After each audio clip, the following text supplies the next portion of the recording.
Live from the Motor City, all the way to the Volunteer State.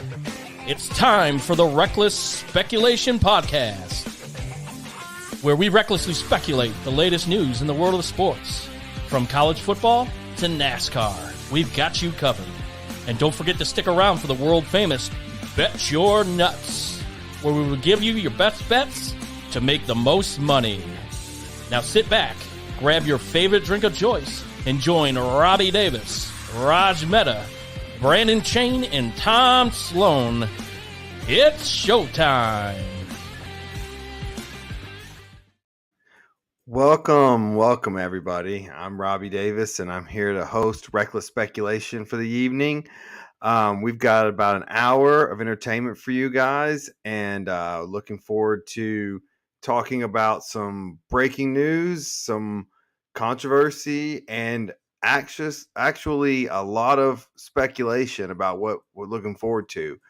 Before we do that, we want to thank our sponsors, C&W Construction, Davis, Kessler, and Davis, attorneys at law. And we tonight are powered by Jack Single Barrel. So we're, like I said, we're going to be going for about an hour now. So, you know, whether you're enjoying a walk, a cocktail, if you're jogging for an hour, more power to you. But without further ado, I want to, before I introduce the crowd, I want to talk about just a little. People that have been following us for a while know we've mainly been sports, a little politics for better or worse, and just a little bit what else comes to our mind. Last week we started a segment, Misunderstood, kind of where we're talking through this summertime when sports are down, talking more just about everyday life issues. So we invite you guys to comment about as you hear us more through the summer, if you like it, if you don't like it, but just, you know, what you guys think about it and kind of what problems y'all are going through and kind of how we handle it. Don't want to get too therapist-y, but just talking about what, you know, very few people talk about. And side note, if you see me sweating tonight, my air conditioning has been out since last Tuesday. Working on some quotes here, so it's a little warm in the Davis household. But without further ado, Tom Sloan, welcome. Hey, Robbie, I gotta say, therapist-y. I like it. That's a good word. Good word. I'm not sure it's an actual word, but it is my word. A Robbieism, yes. Looking forward to the Misunderstood segment for sure, and the good that'll come out of it. You know, with people that might not usually have a voice when it comes to mental health or any kind of struggles that men deal with day to day. So they definitely look forward to doing that throughout the summer. I am reluctant to introduce Raj because I'm not sure if he's on yet. Usually not. So I will go with Brandon Chain. Welcome. What's going on? Looking forward to tonight's show. And yeah, that segment, we had it on the docket tonight, but there's just too much to unpack. So maybe look for it for next week, guys, if you guys are watching and following, though. Yes. But it's going to be something different we're looking forward to. Yeah, and before we get into too much to unpack, all right, we obviously have the NBA Finals Game 3 going on. Tie game right now. Just real quick, guys, did you gamble on it, and what's your feeling on tonight? I did. I took the Nuggets -3.5, and I took the under 213.5. I think it was a hiccup game there, and also game 2, and the Heat shot out of the gym and still only won. So yeah, I look for the defense to be a little tighter from the Nuggets this game, and it to be a little low scoring. Yeah, Tom, what about you? No, I did not bet. I'm gonna dip my toes in the water one of these days when it comes to the apps, but I think it's so back and forth. There's been a couple little runs from each team, but again, they're tied. So I'm going to go with the home team. I think that the home crowd will get them through in this game. Miami. And so Brandon touched on it. we don't have a lot of time for a lot of segments, and you can see from our rundown, it is very short. 3 topics. We're hoping to hit all 3 because of the bombshell news that everyone has heard about by now. But what we have in, I know, this was shocking enough to me that when I got the text, I was like, oh, this is some fake Twitter feed, that there's no way this is happening. Not that it would never happen, but no way it's happening right now. But it is true. It is real. And to me, it was a bombshell. Tom, I'm going to start with you. Brandon is our more avid golfer, and he knows more the ins and outs of it. So I want to get you as a sports fan, not necessarily a huge golf fan. What were your initial thoughts when you heard the news that the PGA and the LIV Tour are merging to make one entity, tour, whatever it's going to become of it? I almost fell out of my chair. I couldn't believe it. And 3 weeks ago on our show, we talked specifically about, will there be more tournaments where LIV golfers compete in it, since Brooks Koepka, LIV golfer, wins the PGA. So our thought process was, we think this is going to, make it more so that LIV golfers and PGA golfers play together. Not to think that 2 weeks later it was actually going to happen. And just it's a news story in a sense that the news channels are broadcasting it. We talked pre-show, CNBC, MSNBC, CNN. They're all talking about it because it's a big deal, and it crosses more than just the sports threshold. It's we'll get into it a little bit later, but it's bigger than the sport of golf, and for that reason, it was huge, just absolutely breaking news. Yeah, and for people that don't know, Saudi Arabia is the fund that funds the LIV Tour. It's a private investment fund, but essentially funded by the Crown Prince in Saudi Arabia. Part of the reason why the PGA players that didn't go over was because of the social rights issues and the women issues. State owned. Rod just corrected me in real time. But yes, and so it is. It's not good. It's not, and I don't. It's not political. It's just not a good regime. And we're going to get more into that as the show progresses. I just wanted to kind of give everyone a background in case they don't know. Because honestly, if you're not a golf fan and you're looking and you say the LIV Tour, it hasn't been on TV. It has barely been covered on ESPN, things like that. So it's possible you may not know. Raj, welcome. And what were your initial thoughts when you heard this news of this merger? That money dissuades principle. That Karl Marx was right in many respects. It's just strictly capitalism, and it alienates, as Marx basically said, the worker, or in this case, the golfer. And money rules the world. And I'm sure Monahan now wishes he didn't take such a hard stance, but it's not surprising. And it just makes me wonder what is next. Yeah, I think that's a great point. And one of the things, as we get into this, is not only was the PGA Tour commissioner, chairman, whatever his title is, not only is he become a huge hypocrite, he is forcing NBC, CBS, ESPN, he's forcing them to become hypocrites, because they stood up on this line also, is we are not broadcasting the LIV Tour because of these same reasons. And now presumably they are. And so he has now become the vocal piece for them, and they've got a lot of sponsors to answer to. And so he has forced their hands of being hypocrites.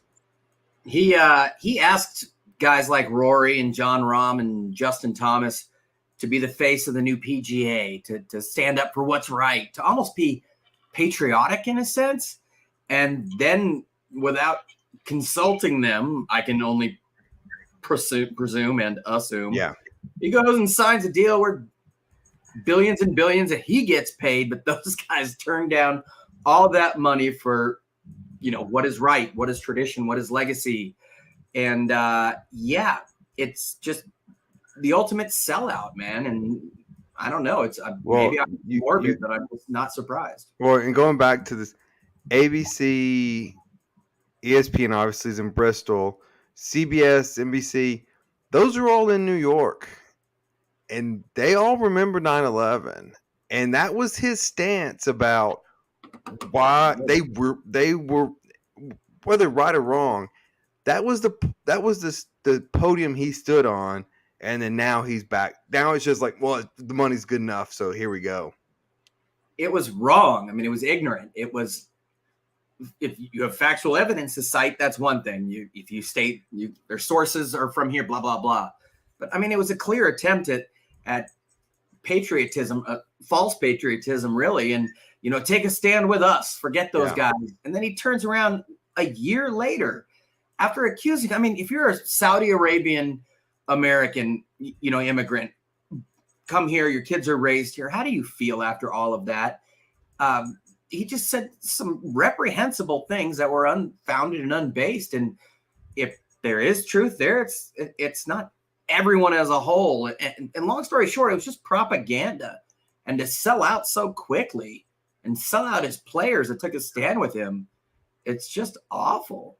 Yeah. Brandon, bringing you on, you're by far the biggest golf fan. Not by far, but you're the biggest golf fan. What were your thoughts when you saw it? I know we were on a group chain together, or we have several, but just tell us about what you thought. I was surprised, just like anyone. I mean, we kind of talked about this, and I saw again from the PGA Championship with Brooks winning, and then the next week after that, we talked about potential Ryder Cup. From the LIV Tour joining the Ryder Cup, and I thought that there was a strong for that.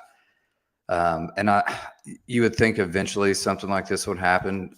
I mean, time kind of heals all eventually, and then it becomes about the money and the business. I never saw it coming this quick. It was absolutely crazy.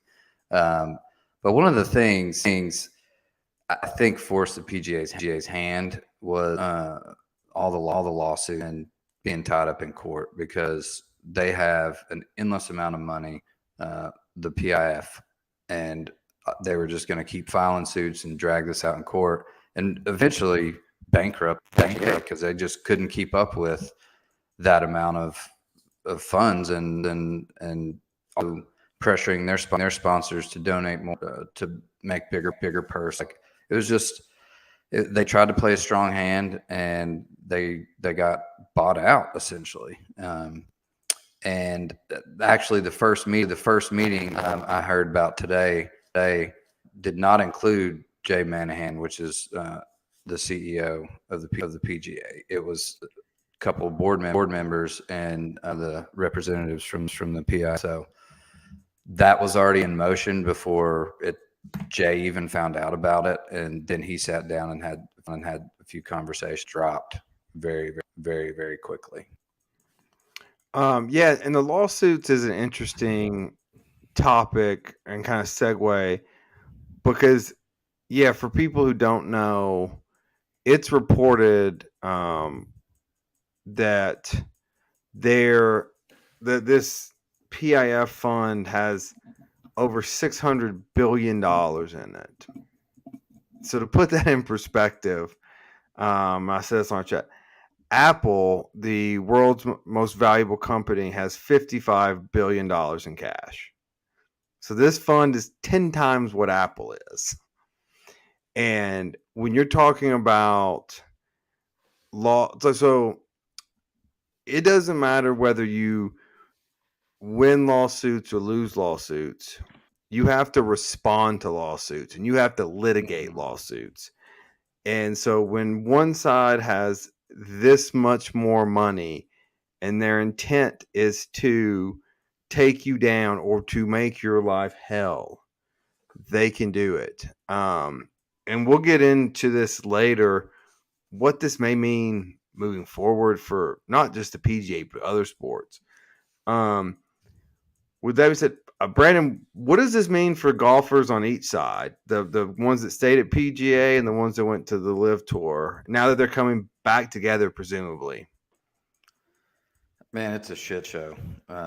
Tempers are hot. They had a players yesterday afternoon, and in that entire it was a heated conversation between some of the players and then Manahan. I don't know if you guys saw Royer's interview today, but yeah, he was dreading doing that, and he got up there. I mean, he like the sacrificial lamb essentially. He stood up for the PGA. He was the face. He was, doing the best he can to preserve what he believes is, true golf in the PGA, and thought he had the full PGA backing, and then they turn around and do this. He was never offered officially. I'm sure just because he. Hey, Brandon, I'm gonna cut from you. There, I guess your mic's just echoing a little bit, so maybe you want to plug and unplug or something. Well, that's the default for everything. Sure. But hold that thought. I'll come back to you on that. Raj, what do you think as far as the winners and losers on each side? I mean, of all the times for Chain to have an echo for emphasis, it's probably the best time ever. Losers are going to be, we don't want to get too much into legalese, but antitrust regulators. And really what Chain was talking about with lawsuits was that LIV was saying that basically the PGA had a global monopoly on golf. And yeah, they were tying them up. I don't know if there was kind of a breaking point, if you will, but it's obvious that the winners are the guys that went with LIV and the losers are the guys that did not.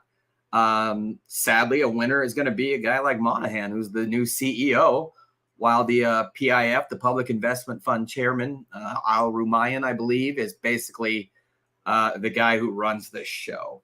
So I'm curious what's going to happen down the line. What if there's some kind of, I don't know, rules, regulations, other things. This is just the start. This is a fund that also bought Newcastle United in football, or soccer as we call it in America. Yeah, man. Well, Raj, you're a lawyer. No, I'm not anymore. Isn't LIV like if you're defending this antitrust lawsuit, isn't LIV Exhibit A on why you're not a monopoly? In theory, yes, but and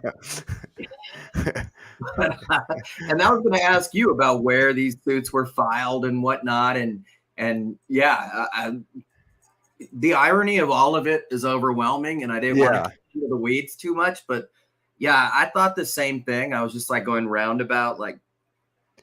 Whenever, honestly, that was one of the most surprising things to me, where they said this ceased all litigation. I'm like, well, who has standing to sue, and what court are they suing in? Because they didn't start a league in America, and so, and for those, and I hate to don't want to get legalese or lawyerish on people, but.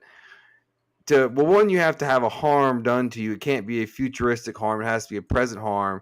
So someone would have to start a league in the United States in this jurisdiction. It be told no, then you have a harm, then you sue. So you have to have standing to sue. And so I'm not sure where all these lawsuits were were filed, or maybe this is breaking news. Maybe we'll get into it in the weeds more as more details come out. But yeah, that was my initial thoughts. What initially, from what I just read, was that 11 players, including Mickelson and others, filed suit in Northern California, what district I can't recall, and then LIV joined suit. I'm not sure from there, and we don't want to get into the weeds too much. But I forgot another winner, and that's Donald Trump, who has, I think, 3 of his courses are on the LIV Tour, and he's a heavy investor in the Saudi Arabian-backed LIV. That's weird. I know, but I guess Fox News forgot to report that. But maybe that $2 billion Jared Kushner walked away with had something to do with it. No way. But we don't want to go down a political route, if you will, any more than we already have. But yeah, that's another huge winner. Yeah.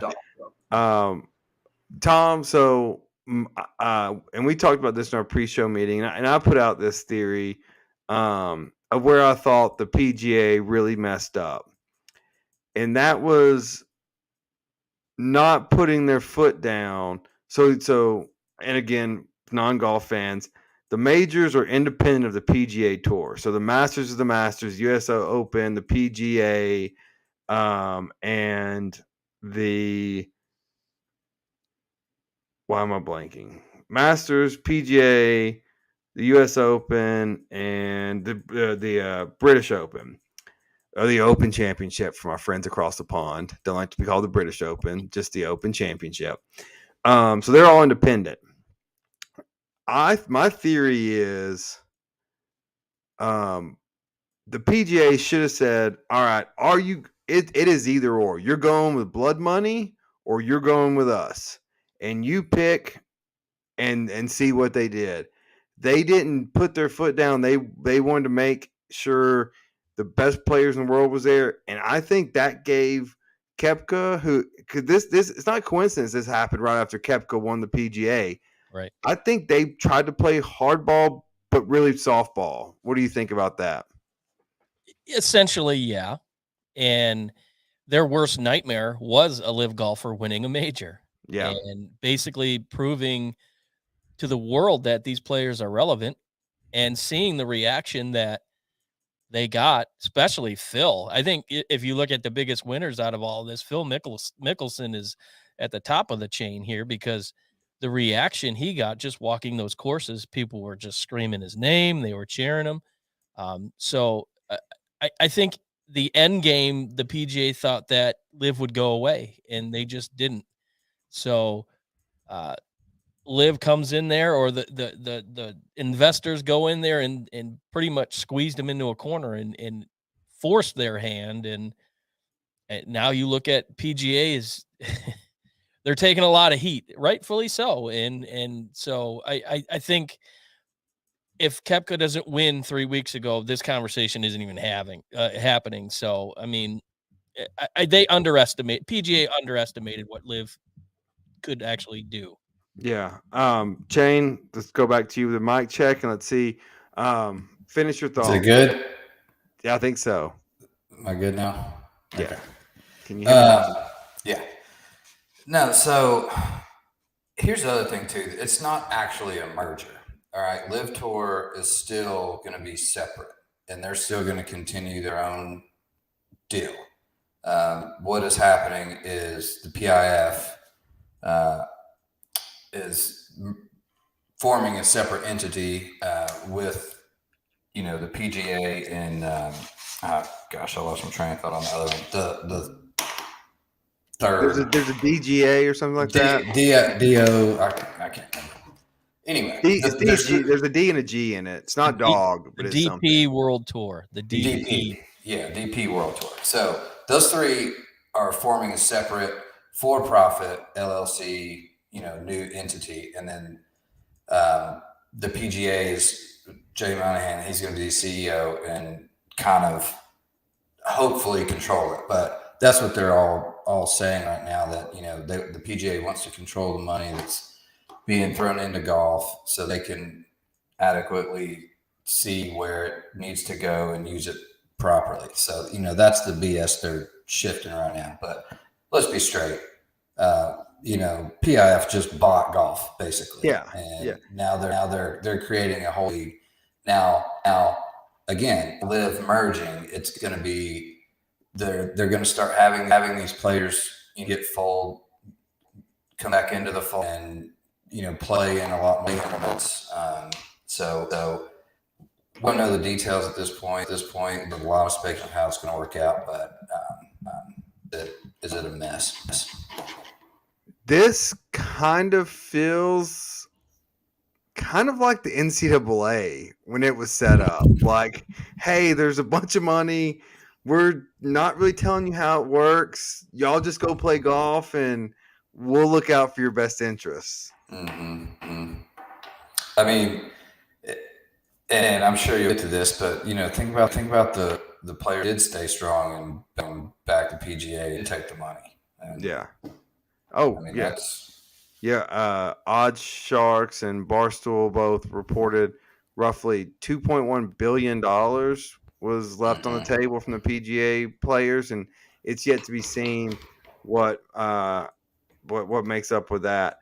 Raj, I'm going to go to you. I'm obsessed with TV contracts and how this is going to work. I've dropped the kind of the hint earlier where I was going with this. NBC, CBS, ESPN, they're going to have a lot of people to answer to. Is it a foregone conclusion that these networks sign off on it? I would think so. If you had a partnership beforehand and they're more or less, even though it's not a merge, it's on its face, the makeup is a merge. Now is not the time to take a stance otherwise. And, the PIF is known to essentially, basically, what is the Public Investment Fund? It's a state-backed sovereign wealth fund. And long story short, it's from countries or places that have a ton of money, too much liquidity. So they invest in usually things like property and diamonds and metals and now golf. So it's an investment in the end. And as an investor, there could be a battle, so to speak, sort of like what we see with the NFL. But we don't really want to go down that line because you and I could go on and nerd out for days on that crap.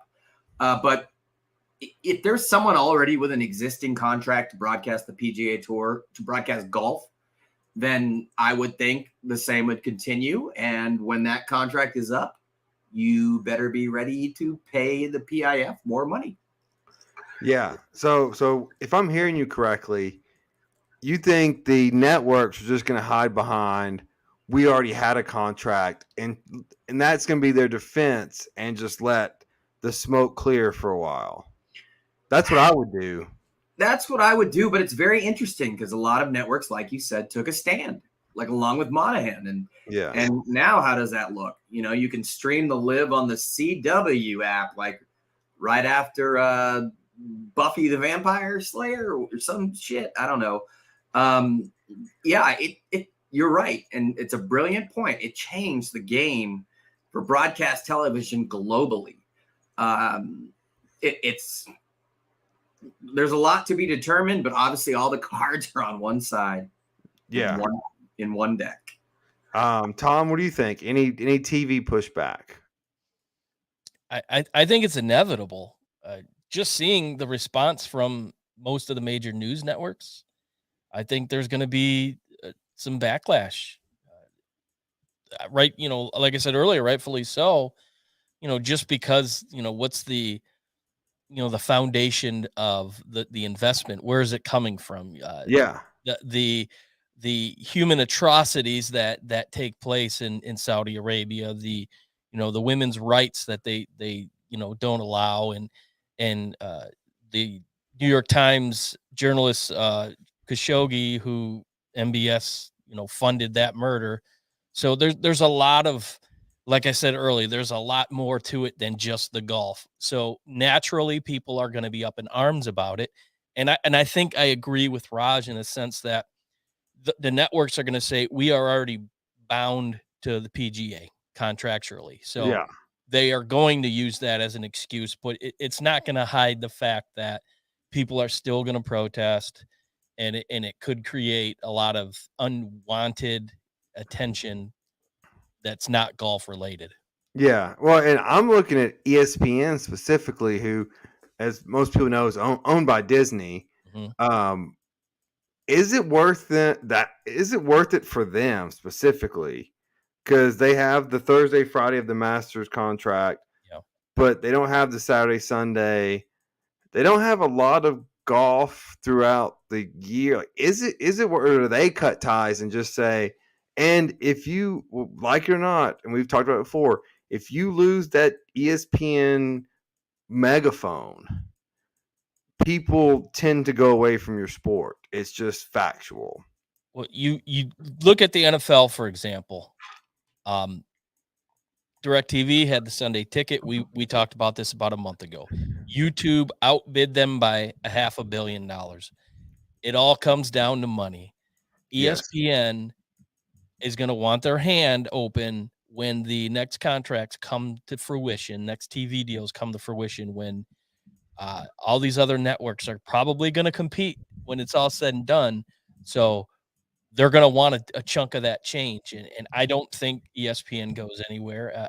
Matter of fact, I think you're going to see networks like, get ready for it, Fox jumping in the fray when it comes to a possible TV contract, because they are very questionable. We'll say that the news, Raj is tapping me on the shoulder. Hold on a second. Raj, what do you have? He read something interesting. What do you got? This, ladies and gentlemen, is breaking news / reckless speculation. It's definitely not breaking news. I actually we have a private chat saying that since Tom was nailing it and on topic, that he should say it. But I just read, like, from CNBC, who just so happens to be the chairman, Al Rumayyan, I cannot recall his name, Al Rumayyan, who has been on CNBC multiple times, basically stated that it wasn't until recently that there was an agreement by Nexstar Media, who owns the CW, or at least 75% of it, to broadcast live events in America. And at least 14, the CW had agreed to air 14 global events beginning in this February. The terms of the multi-year deal had not been disclosed. But as of yesterday, a representative for Nexstar Media said that there will be no change in live golf event schedules for 2023. What that means, I don't know. If I'm at Nexstar Media, or maybe we should all start buying stock in them, because as Rob knows, we don't know about the exclusivity and whatnot and what has changed. But yeah, this is just the beginning. It's crazy.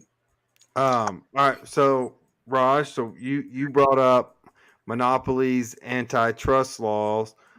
One of the questions I have is, if the PGA was worried about being a monopoly before, how is this, with this new influx of cash, how is this not now a monopoly subject to antitrust laws?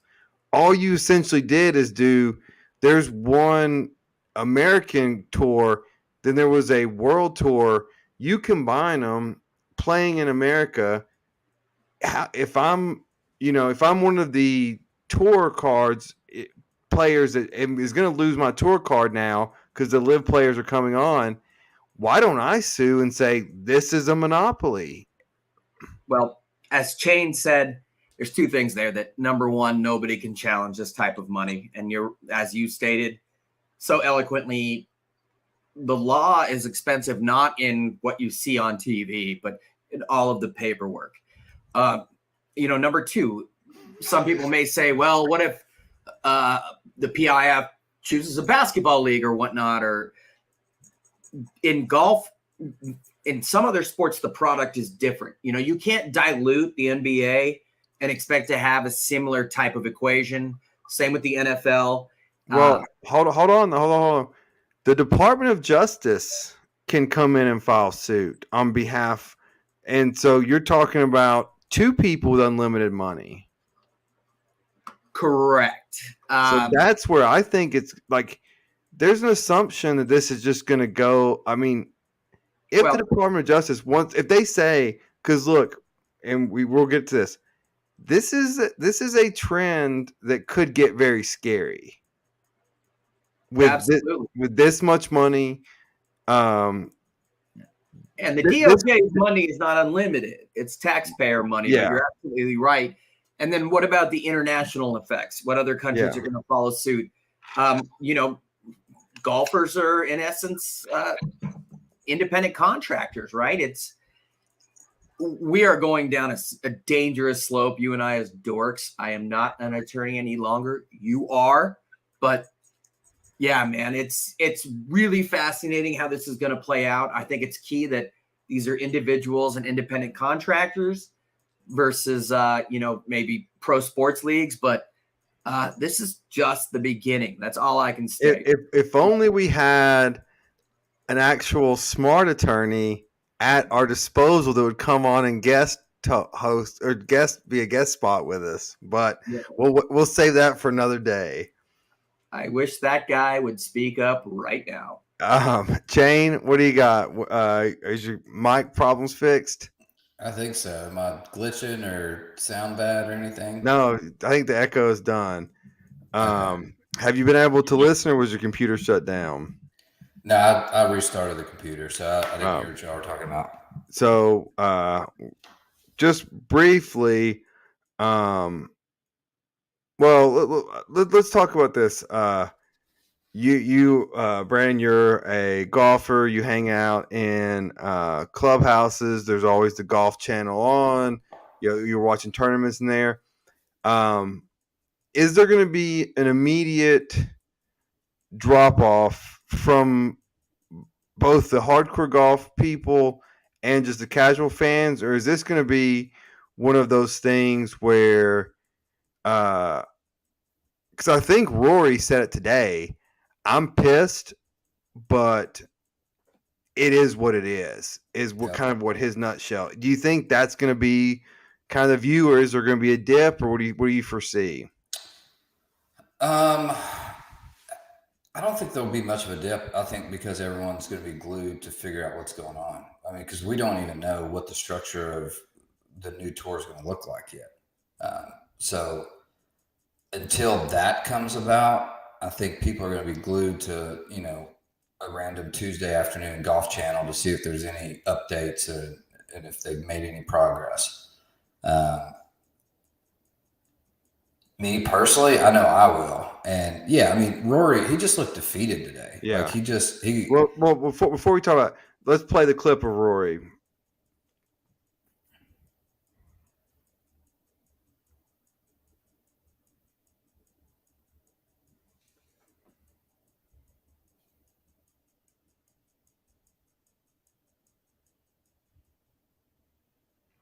Rory, see, even the PGA has mic issues. It's not just us here. We'll see if we can get that volume working. But go ahead, Brandon, while we're working on that. No, it'll be like when the president speaks. When the president starts speaking, I'll interrupt you. Yeah, it sounds good. No, just he. Oh, can you hear? Can you hear Rory? No, I can't. Okay, I can't hear them. Go ahead. He's very well PR trained. Yeah. We won't be able to hear it. Yeah. Okay. So he's just okay. This is what happens when the producer is smart and the on-air dummies don't know what's going on. So yeah, we're showing it. You can't hear it though. There's obviously probably some copyright issues that we don't want to get in trouble for. We'll let him finish. So go ahead, Brandon. Go ahead. What do you think about what Rory said? No, I mean it's all PR. He's still, against his better judgment at this point. I think still backing the PGA and their decision. And he's like, if I remove myself, and look at the bigger picture. I think 5 or 10 years down the road, this is great for golf, and blah blah blah, saying all the right things. But he is not happy. You can tell. Oh yeah. I mean, he's defeated. He feels betrayed. Well, that's $500 million of anger right there. Exactly. And that question was asked to him during this interview. It was like, the people that were offered money, they were like, we think you were offered up somewhere like 400 million. He was like, no, I was never offered money officially, but obviously because he had such a strong stance. But anyway, it would have been somewhere in that range from what everyone gathers.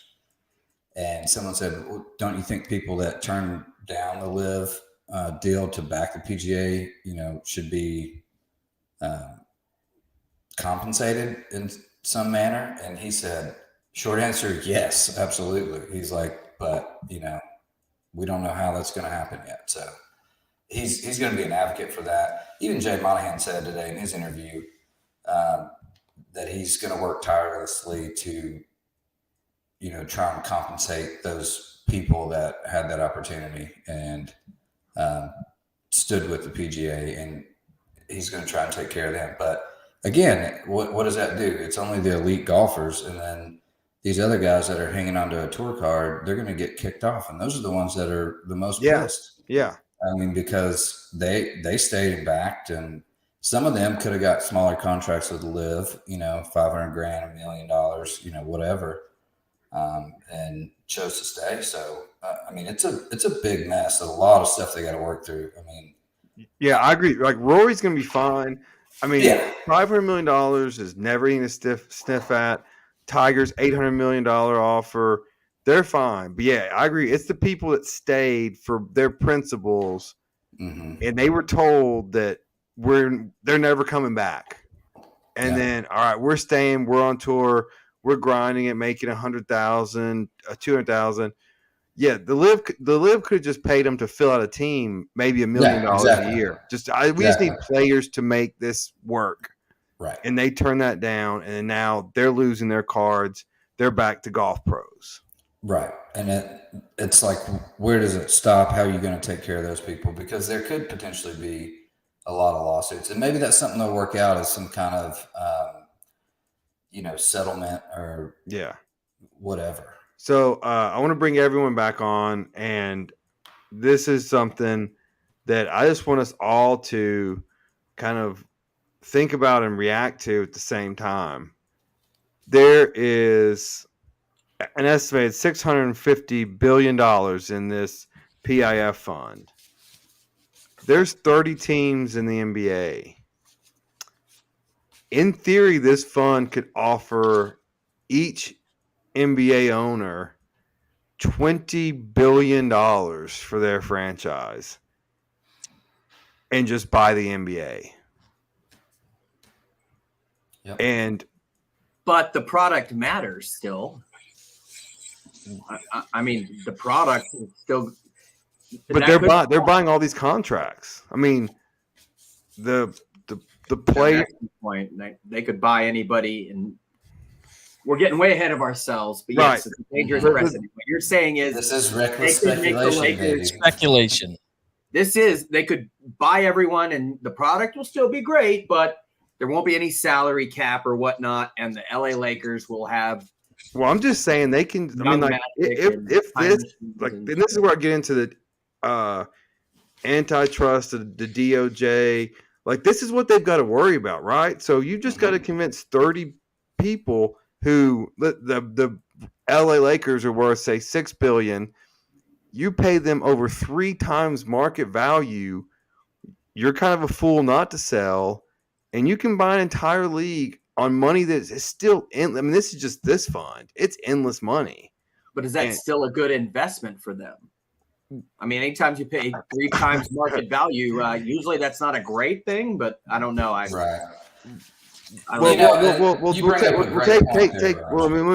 bounce by that. Take Steve Ballmer. When Steve Ballmer paid $2 billion for the Clippers, that was twice the market value until it wasn't. And so if there's only one commodity of something, the value of it is just what someone will sell it for, what someone will buy it for. Personally, I don't think any of the other major sports leagues, I don't think the ownership would want to stand for that. No. Being a major sports owner, it is like you're a king in the sense of like royal family. You own a franchise, and the way the money that they make over TV contracts, I just don't see a situation where they've already got the best of the best in the world playing in their leagues. Yeah, but Tom, if I have a $6 billion asset and you give me 20 for it, I can take that extra 18 billion, or that was horrible math, and start a new league. I understand. Yes. 14 billion. I don't see $14 billion and make a whole hell of a lot more money than I could on that $6 billion asset. I don't think they want to risk. Says the guy who can't do math. Here's the thing, too. Like, we're throwing around, yes, there's $650 billion allegedly in this fund, right?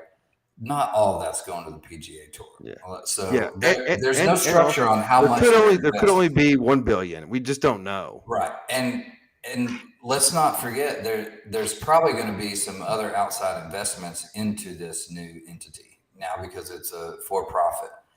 End of the day, they're looking for an ROI here. Like, they were doing nothing with LIV.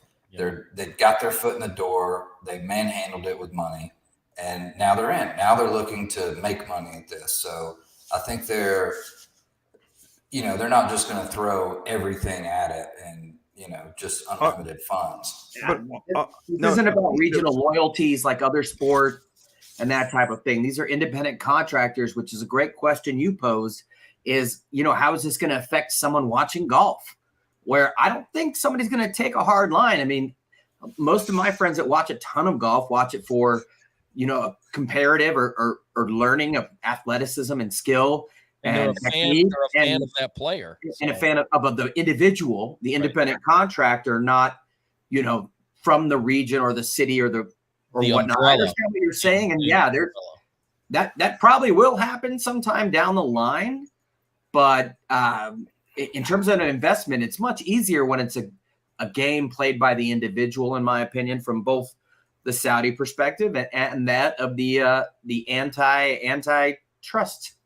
Yeah, well, and that's a great point, Raj, that I want to hit on with all of y'all. Like, so the NFL has reached a status where, and we've talked about NFL's king, kneeling with the national anthem, Robert Kraft donating $1 million to Trump, on both sides out, it doesn't matter. That show just rolls on. There's yip yapping, and it's just, it doesn't matter. But the NBA's, I think it. They're in bed in China. They're in bed with the Chinese. So and it kind of marches on. MLB, you got rich white owners in all sports. Is golf in that place where this is just a blip and it's just going to march on? I the more we've talked about it, so I started the show saying I think they could be in trouble, but the more we're talking about it, the more I think this is just a blip on the radar. And also, I think this is almost a little bit of NFL, NBA kind of marketing genius where it's like, it's better to be talked about than not talked about. And we're entering the slow season. Let us be the lead on all these sports shows. Let us talk about our players and let us go. Tom, what do you think about that, one way or the other? I think let's make a mental note and look in 3 weeks and see what it does for ratings, especially this weekend. Will the big hype of this whole ordeal create more of a frenzy, more people watching golf? So it's one of those things. I believe that it's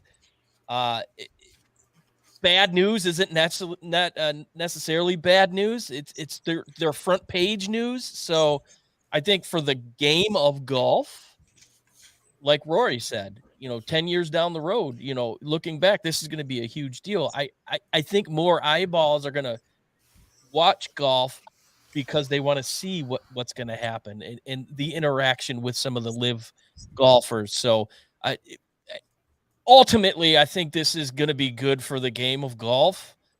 Most people, like Raj said, they watch not for the PGA or the LIV Tour. They watch for John Rahm. They watch for my favorite, Tony Finau, coming up here in Detroit in 2 weeks. They're watching for these guys, and they're cheering them on ultimately. So I don't think it's going to hurt at all. Brandon, what do you think? No, again, this too shall pass. Eventually, I'm going to do it. You shall not pass. Look, yeah, we talked about this in our meeting, and that's what I said, because it does. Like, it's the same thing with anything. Time heals all, and eventually, if this is good for the game and there is more money for all the players and blah blah blah, eventually this will go away. It's the same thing. Take Tiger, for example, when he had that big scandal, and he was down, he was beaten, everyone hated him in the media, he was awful, blah blah blah, and then he came back in 2008 and won Player of the Year. He won like 6 events that year, and Nike put out a commercial, "Winning solves everything." All rich golfers can relate to what Tiger went through. Well, just saying, there are times you get beat down and things, but yes, there's a lot more involved in that. I was just using that as an analogy. Yeah. Obviously, there's some moral and ethical issues that are entangled, and we'll see, because right now no one knows anything. The only thing they know is that the PIF, DP, and PGA are forming a new entity, and no one knows anything else, pretty much. Yeah. So, well, I think it helps that they're going to be in the news for a while, but nothing's going to happen until next year. And so, it's going to be a bunch of chaos. Then nothing's going to change. The Saudis were aggressive on their timeline. They said, a few weeks and they would have something, done. Yeah.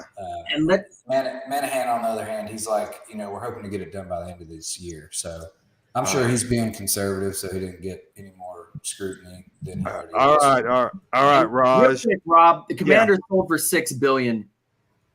You got rising salary cap, inflation, etc. Like, the Saudis aren't going to pay $350 billion for the NFL when they're $650 billion worth of value. That's why I use the NBA. That would be a risky investment, which is not how the Saudis, aside from natural resources, made a lot of money. But do I think they could be a team owner? Absolutely. League? No. Not yet. Well, no. My point wasn't that that's what their goal is. It was that it's possible. Oh, yeah. But we need to touch. This has been a great discussion, guys.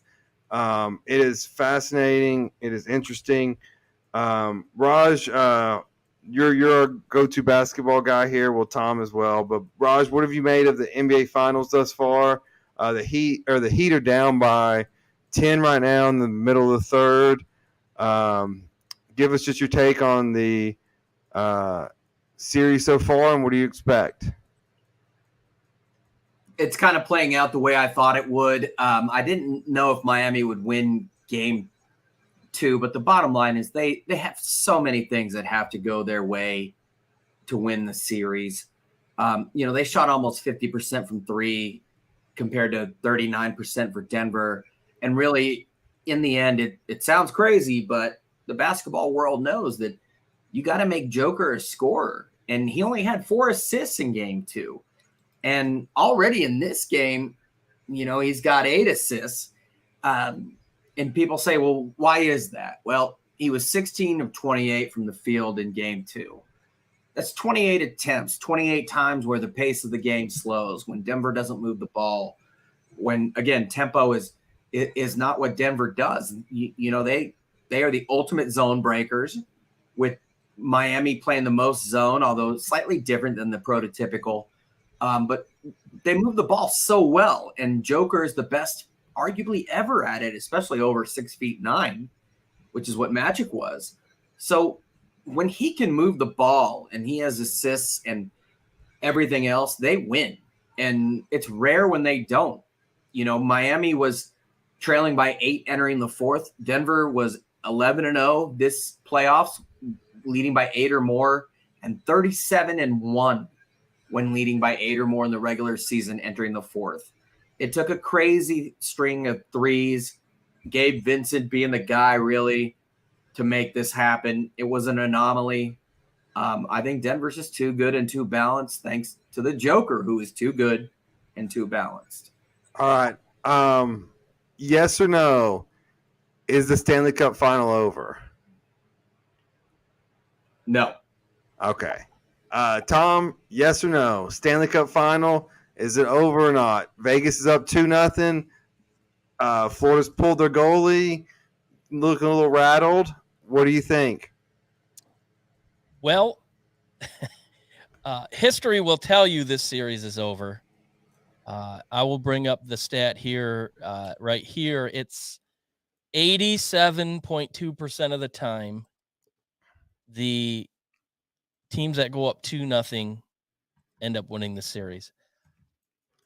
I don't think it's over. I think Florida comes back. I think they could possibly take both of these games and go back to Vegas tied.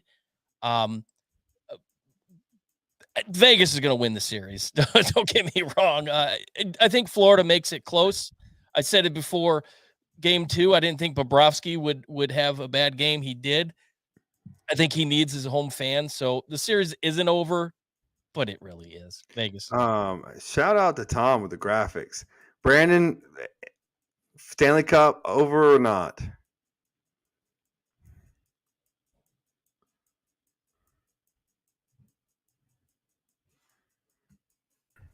Sorry, I was on mute there. Yeah, I think it's over. I think Florida might pull off one game at home, and then it's going to be over. And then the follow-up to that, what's this, if Vegas wins, what's this victory parade going to be like? Oh, gosh. I would love to be there. Imagine the casino pools, just everything.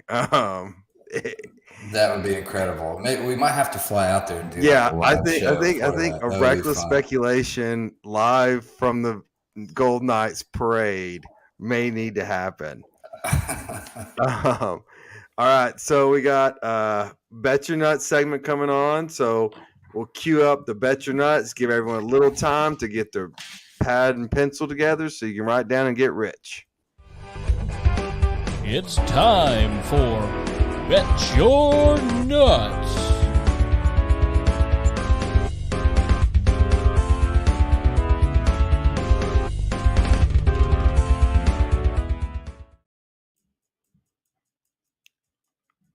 All right, so big weekend. We got the NBA Finals, NHL Finals. We have NASCAR. We're obviously going to have some golf. Without further ado, Tom, I think you may steal my thunder, but what do you got this weekend? Well, I am going to go back to the NASCAR circuit this weekend. I've taken a hiatus from the motorsports betting, and I haven't done real well. So I'm going to try and get right back into it. This week they're they're racing, I should say, in Sonoma. It's a road course.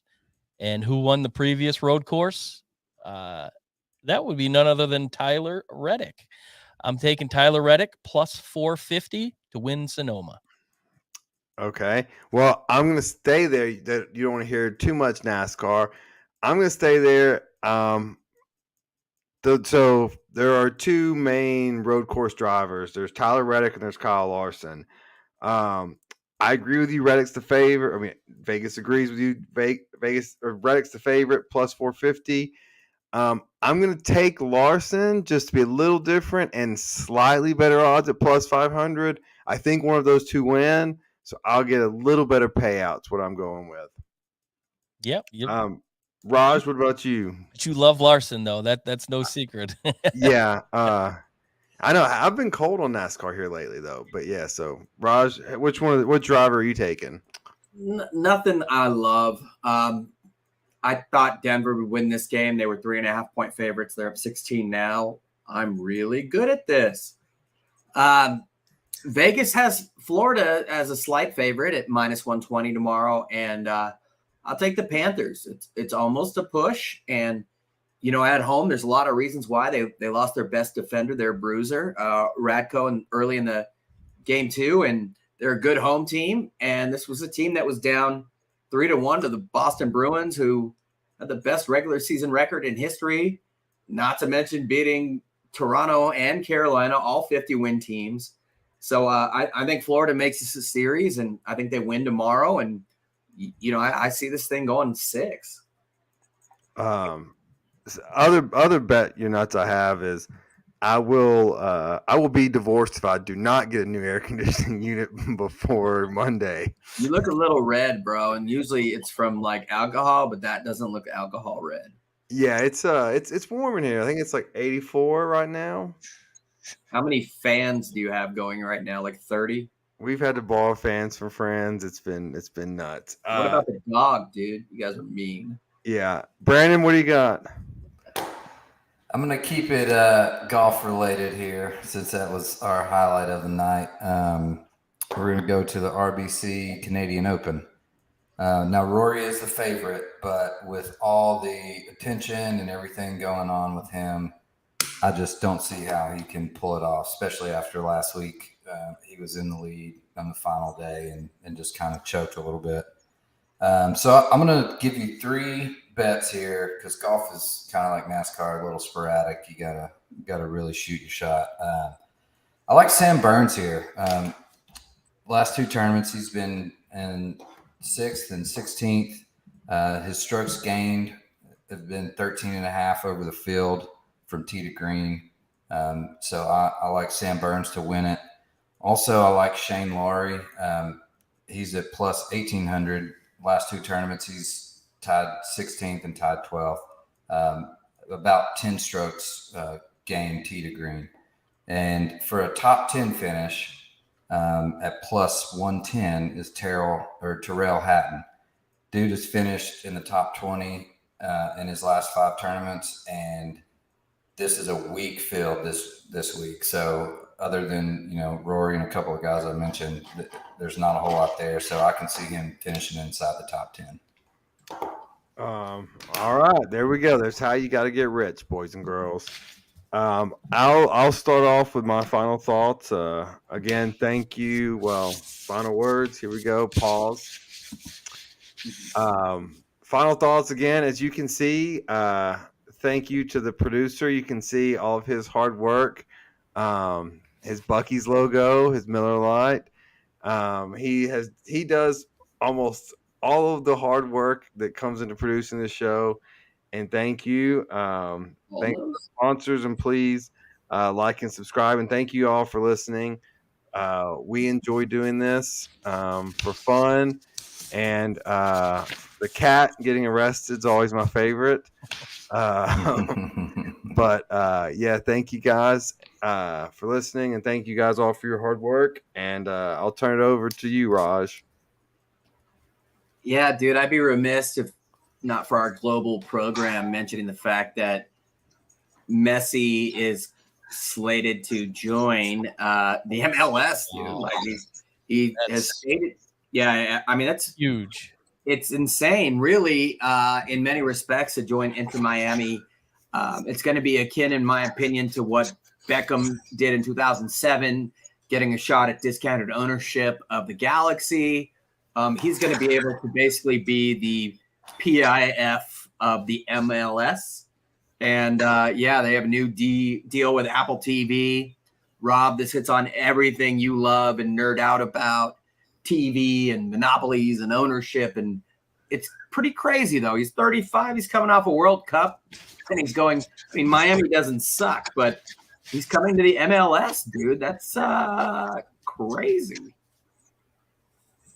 All right, Brandon.